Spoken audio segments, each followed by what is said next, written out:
the John Jay report, which came out in 2004, it was, believe it or not, it was funded by the Vatican. And the John Jay the John Jay report stated, quote, that homosexuals, this is a quote, that, quote, homosexual men entered the seminaries in noticeable numbers from the late 1970s through the 1980s. And there's another thing that I want to show here. Studies by Wolf and Sipe from the early 1990s suggest that the percentage of priests in the Catholic Church who admitted to being gay or were in homosexual relationships was well above the national average for the country. So there's more homosexuals in the priesthood than they are in the general population of the United States. So there's the LA Times did a survey of U.S. priests, and they concluded that the number was at around 15%. And even if you take that number, that's still pretty big. So homosexuality definitely is rampant in the priesthood. There was I'll tell you an interesting story. Back in, just making sure my mic is good. Back in 2014, late 2014, or sorry, it was in 2015. I spoke with a guy who was the cook at a big seminary in Chicago, and he asked me not to record him. He just wanted to be anonymous. He wanted to be an anonymous source. But he spoke with me for about 4 hours. Now that I think about it, I should have recorded him, and I would have just changed his voice.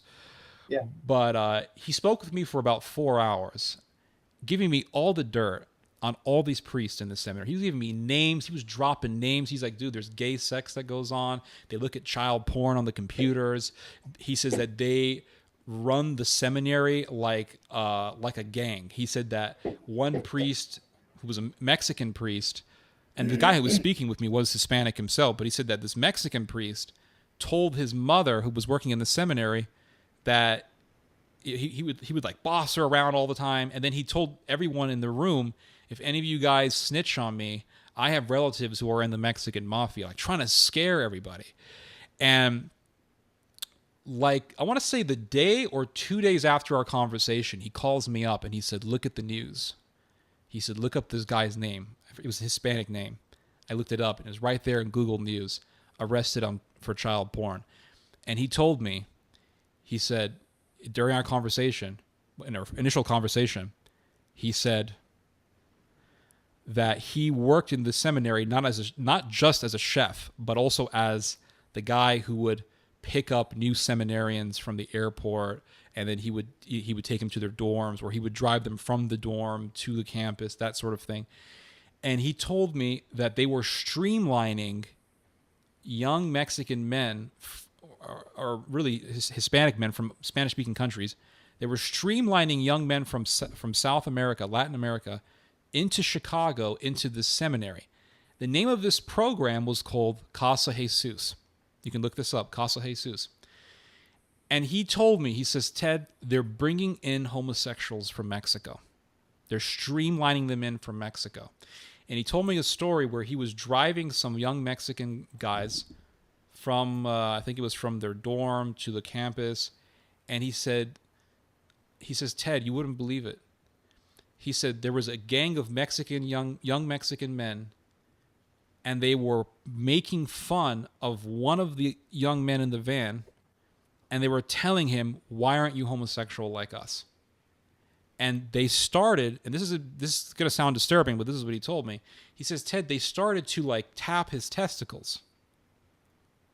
And he said, we stopped the car, they get out, and the young man who was being sexually assaulted and harassed didn't want to leave the van, and he was crying. And I spoke with him, and he says, they don't stop harassing me. They keep telling me to be homosexual. They keep telling me to be gay. And he says, Ted, this is happening in the seminary. And he was giving me all the names. And two of the guys that he mentioned to me were eventually caught for looking at child porn. And he told me and this was before they got arrested. He told me they look at child porn in the seminary. One of the priests who was involved in Casa Jesus, and this is public knowledge now, this isn't just hearsay. One of the priests who was involved with Casa Jesus, his name was Octavio Munoz. Octavio Munoz was in Chicago, He was streamlining in these young guys from South America, Latin America to Chicago, and they sent him away to a Catholic rehab center somewhere in Maryland. And then they said, okay, let's replace him with a different priest. And they replaced him with a priest named Father Kevin Hayes. So Father Kevin Hayes went into the house that's assigned to the priest. This was the very house that was inhabited by Octavio Munoz. They go into the house, and there's a layman with him. There's an employee for the diocese there. And they're looking at the house, and they're seeing, okay, it's good, blah, blah, blah. They're just checking it out. And they find a laptop, and the laptop is open. And there's a video playing on the laptop, and it's child pornography. So the lay employee is like, Father, we got to do something about this. And Kevin Hayes says, oh, we'll speak with the higher ups in the church about this. I'll report it. Well, weeks went by and nothing is reported. The lay employee was the one who reported this to the bishops. It wasn't Father Kevin Hayes. And Father Kevin Hayes was confronted by this. And you know what he said? He said, I saw no child pornography. He lied. And they did an investigation, and they found the child porn, and they extradited Octavio Munoz from Maryland, and they put him in prison. So they were, and eventually they had to close down Casa Jesus. They had to shut down the whole program. Why? Because they were streamlining all of these homosexuals from Mexico and Spanish-speaking countries. It was a conspiracy. So if we don't do something, it's going to get engulfed by this evil. You heard about Michael Voris when he suspected that they were going to leak information about his sordid past and all that sort of thing, and he came out and got ahead of it. There's a lot of online Catholic right-wing rad trad whatever men's rights movements and how to be a manly Catholic and these sorts of things. Is your gaydar sharp enough now that you can spot even the rad trad who's pushing for men's rights and how to be manly and chastity and all that? Yeah. Or do you think they're mostly good players, these guys online? Are you talking about the average people who subscribe to that way of thinking? Or No. I'm talking about the big names. The big name guys. I don't know. I mean, I don't like any of that stuff. I'm not a huge fan of I was in the SSPX for years. I forgot to mention that. After I confronted Yarbrough, I was like, I'm just gonna go to the SSPX. I'm done. So I just went to the SSPX, and I stayed in the SSPX for about 5 years, believe it or not. And you know what? No homosexuality in the SSPX. Nothing gay. The problem with the SSPX is that it's full of Nazis. That's the biggest problem with the SSPX. It's full of Nazis. Too many Nazis. And but I'm not a big fan of this radical trad Latin movement, and the reason for that is because a lot of them get too much into the Hitler stuff, and I don't like that. And then you have people like Michael Voris, who I confronted, by the way, and you can watch that on YouTube as well.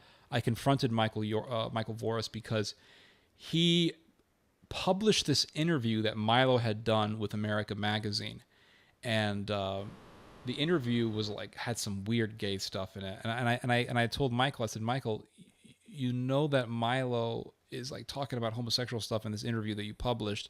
I said, you know that Milo has taught that homosexuals are genetically superior to non-homosexuals. You know that he has actually said that he supports pederasty. Pederasty is older men going with teenagers and all that, teenage boys. I said, this guy is very sick. I said, I'm just letting you know. I want you to know that you should know this. And he basically just was like, yeah, it doesn't matter. He just didn't he didn't care at all. And that really revealed to me Michael Voris. I don't really trust any of these people. I don't trust the right wing in the Catholic world, and I don't trust the lefties, the Novus Ordo types. I don't trust any of them. I think it's all very questionable. I think, the impulse to be selfish, especially when it comes to one of the highest pleasures, which is sexual pleasure, I can understand that. I can relate to that. I can understand how someone's an unrepentant masturbator or whatever. That's wrong. That's wrong. Masturbation is wrong. And certainly to be unrepentant about it is wrong. But we can't be naive. Like, if the church pews are full, they're not full, but if they were full, they'd be full of unrepentant masturbators. Mm-hmm. And that's just a sad, tragic fact. I always talk about the solution in the church militant here below in the sick fallen world. The only solution I can see is a top-down organized inquisition. Like you mentioned earlier, you did your own little inquisition. Yeah. To me, that's the only solution. I don't see a bottom-up inquisition. I see a top-down inquisition where you don't have to be Catholic, but if you're not Catholic, admit it. You admit that you don't believe in the Eucharist, you don't believe in the real presence, you don't believe in this and that, the other thing, you don't believe in demons, whatever it is, that's fine. That's fine. Just don't call yourself a Catholic, get out of our church. And so to me, that's the only solution. And I don't think there's much hope that that's going to happen. Mm-hmm. What Jesus said is that we're going to let the weeds grow up among the wheat until the very end. As annoying as it is, that's what he said. That's what's going to happen. And that's what's happening. But it must be frustrating. If it's frustrating for you and for me, I mean, you're trying to take action. I'm trying to avoid the action. But it's frustrating for both of us. But imagine how it feels to be a good and holy priest in a seminary or in a parish, or dealing with a bishop above you that is corrupt. What is that like? Talk maybe a little bit about that frustration. I mean, I'm not a priest, so I wouldn't know. I'll tell you a little bit of my experience. So looking back at all the churches that I attended, let's see, there was Our Lady of Lebanon, which had Don Sawyer, who was protecting a predator, and then you had Kinsel, who was a predator, so there's two. And then I went to St. Pius X Church, not SSPX, but St. Pius X Church, and there was a priest there who was definitely a predator, so that's three. And then I went to a church called Our Lady of Atonement, and in this church, there was a deacon by the name of Robert Orr, and there was a priest there named Father Christopher Phillips. And it later was revealed that Deacon Orr had molested several young boys. They ran a school. The church actually had a really, really big, it's still there, really big Catholic school there, worth millions and millions of dollars. And it turned out that a lot of the young men in the school were literally avoiding Deacon Orr because they knew he was a molester. Parents were begging Christopher Phillips to do something about it, and he didn't do anything about it for years. He let this guy work in the school for God knows how long, probably decades, because Deacon Orr was, pretty certain Deacon Orr was there from the beginning with Father Christopher Phillips. They were very close friends. And turned out that he was molesting children, and Phillips didn't care. Parents were telling him about it. He didn't care. He covered it up for years and decades, actually. And eventually they had to remove him from ministry. So there was two. There's Phillips, who was covering up for him, and there's Deacon Orr, who was a pedophile. So there's Kinsel, Yarbrough, Don Sawyer, let me do this again. Kinsel, Don Sawyer, Yarbrough, Christopher Phillips, Deacon Orr, that's 5. I went to Italy and I met a monk who was blatantly homosexual, and we can talk about that, and that was 6. And then I met a nun who was an occultist, that's 7. I've actually haven't really met good priests, to be honest with you. I went to a church, and there was a priest there named Father Moreno, and Father Moreno did a homily stating that because the verse of the homily was Genesis, I think it was Genesis 19, the story of Sodom and Gomorrah. And instead of talking about Sodom and Gomorrah, he said that the sin of Sodom and Gomorrah was not being hospitable enough. Didn't bring up homosexuality. Didn't bring up that the guys wanted to rape the angels. No, he just said the sin was inhospitality, which is a gay theologian argument. It's the argument that gay theologians like to make. So I saw that, so I'm like, oh, this guy's definitely questionable. So I haven't really met. And then there was Father Antonio, who said that, some people are born gay, so whatever. And then there was a cross-dresser in the Eucharistic adoration, and no one did anything about it. So it's like, I haven't really seen any good priests. I'm sure they're out there, but I don't really see any from my experience. And from my research being done, the research that I've been doing for years, I've seen more bad than good. And if you look at the Russian Orthodox Church and compare the Russian Orthodox Church to the Roman Church, you see the Russians fighting Sodom. You see the Roman Catholics embracing Sodom. And they have we have our Father Martins, right? There's more than one of these guys, and you see the pedophilia. There's so many stories of pedophilia in the Roman Catholic Church, and the Catholics will try to brush it off, and they'll say, "Oh, well, only 4% of the priests are pedophiles, and that reflects the general population, because in the population of the world, only 4% of men are pedophiles," which is, 4% of billions of people is a lot of people, so that's still pretty scary. But they say only 4%. But if you actually look at, for one, the study that did that was the John Jay study, and that was funded by the Vatican. But there was a study that was done in Australia showing that it's actually probably around 7%, which is almost double. So it's actually worse in the priesthood.